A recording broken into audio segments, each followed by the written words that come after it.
Okay, guys, this first one, you can absolutely do this. Look at Susan's table.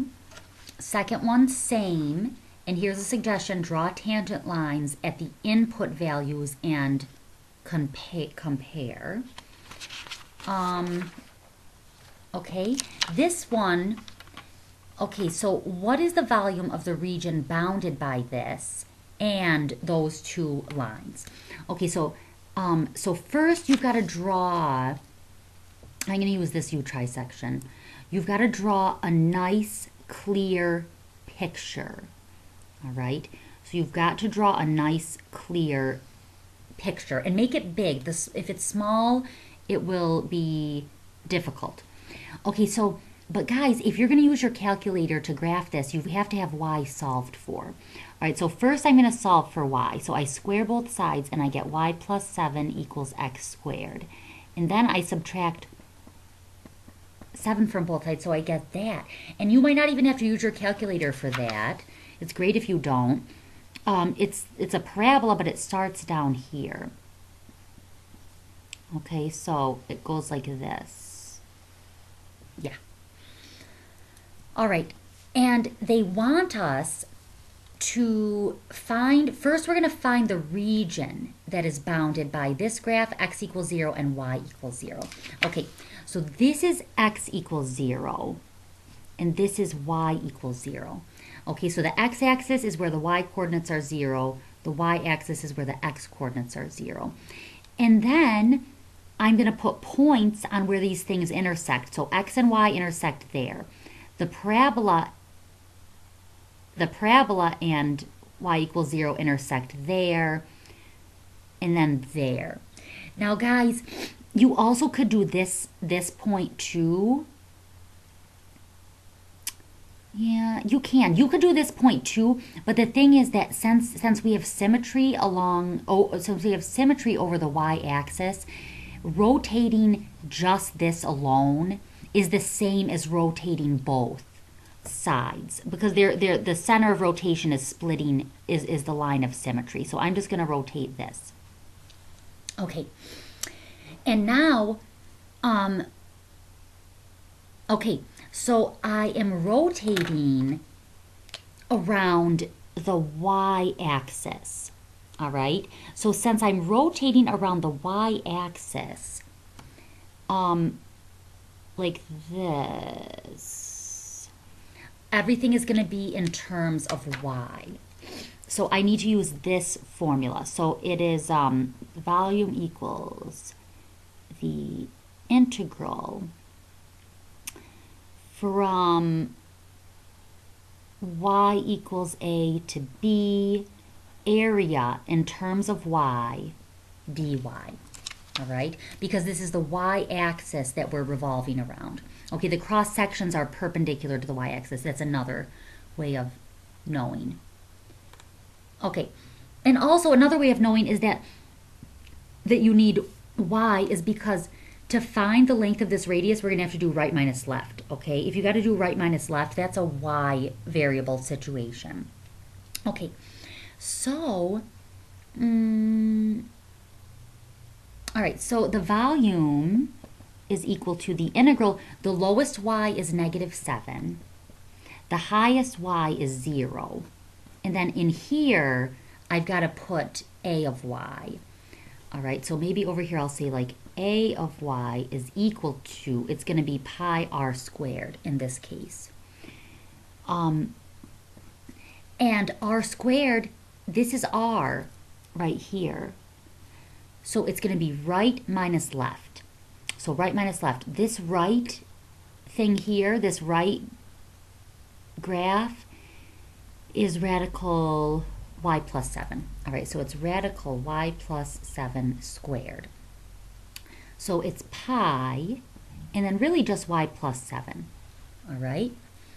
And then you do math 9. Do not try to do that math, guys. If you're on a calculator section, do math 8 and math 9 every time you need a derivative or an integral. So you do math 9.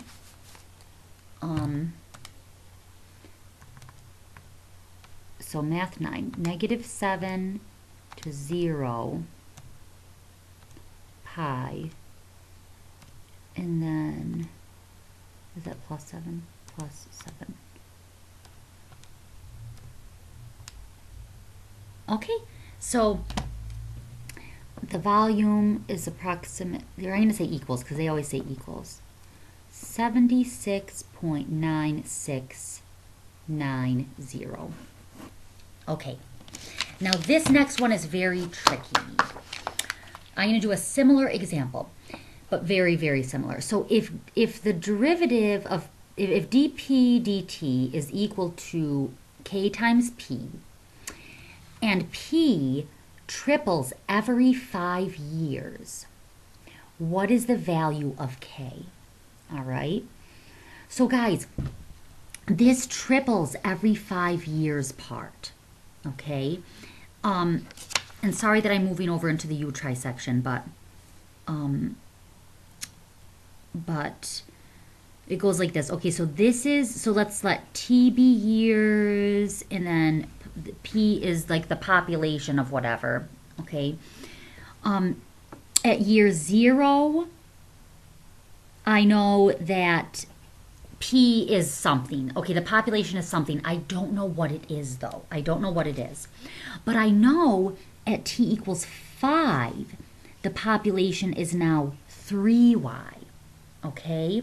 So these are the conditions that we're going to have to use later. This is, I understand that this is tricky. Okay, so what's the value of k?